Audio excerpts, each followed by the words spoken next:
My name is Brandon, and I'm the co-founder of a design firm called NYC Vanity.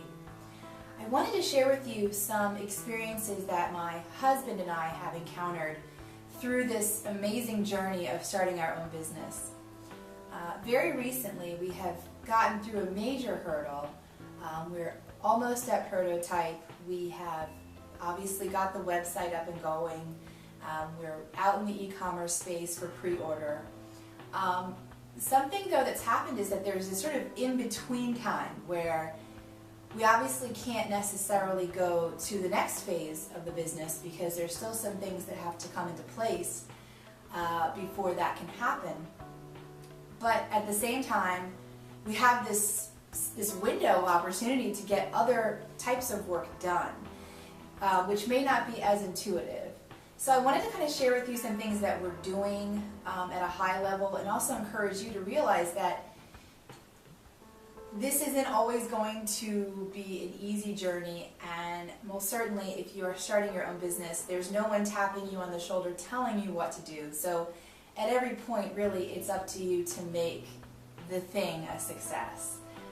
So one thing that we found was really helpful is that when there's a sort of lulls, we are a very small team, so we don't have any one person dedicated to doing a lot of our content generation or our social media, so really it is a team effort.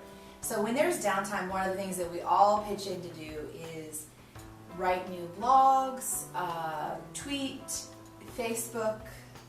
We are going to be entering into Instagram very shortly. Right now, what I'm working on, obviously, will place on YouTube and also in other avenues and platforms.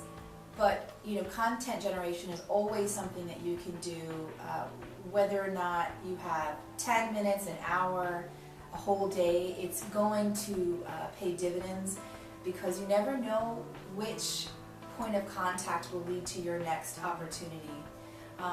One of the reasons why I'm doing this right now is I really believe in encouraging other people to set out there and try something new. Many people are in jobs that are not necessarily fulfilling, and so if you have a passion, I'm not saying take the dive 100% if you're not sort of financially able to do that, but definitely make a plan for yourself to make that happen. Again, so just to recap, if you've got that lull, one thing you can definitely do that will come back and be of value to you at many points down your journey is content. Another thing, which many people like, I think either you like it or you don't, and that's networking. Exhale, okay, networking.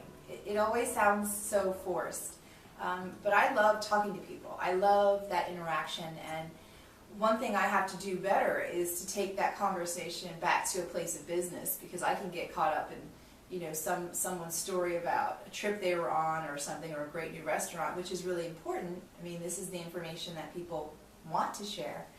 At the same time, if you're on a mission to grow your business, and that particular contact could be of value to you, and you could be of value to them, very important.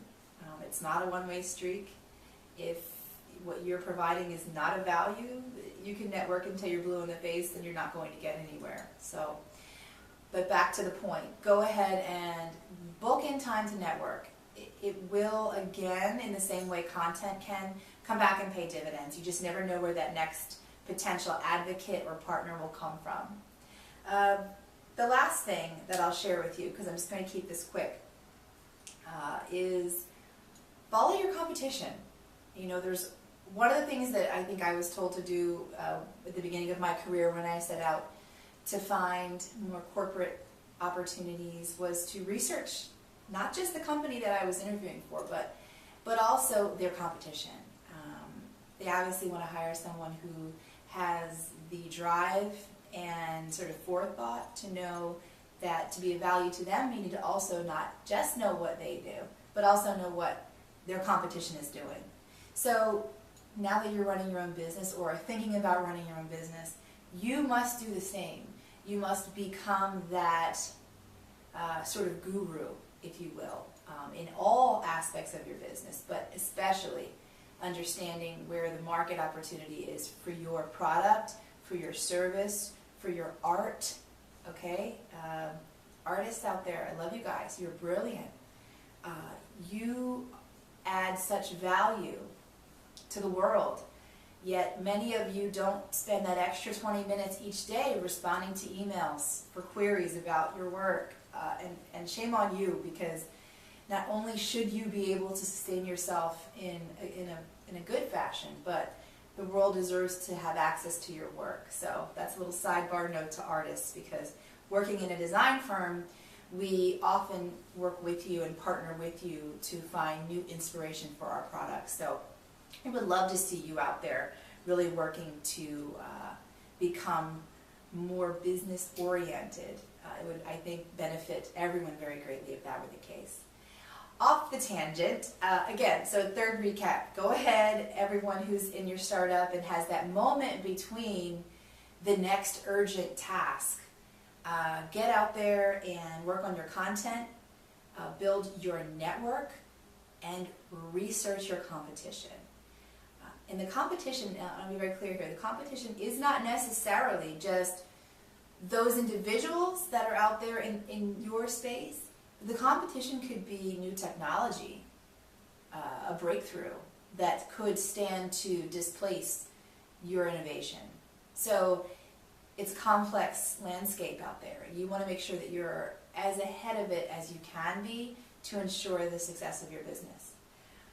That's pretty much it for this first installment. I thank you very much for making time. I know it's a very informal conversation, but you know, again, keeping in mind the time that I have to contribute, I'd love to have hair and makeup done and all of that and a beautiful set, but you know, this is my office and this is the time that I have to give, and so be aware of that yourself when you are doing whatever it is you want to do next to promote your business. Make sure that it fits into the time that you have to really give without sacrificing the other activities that are of value.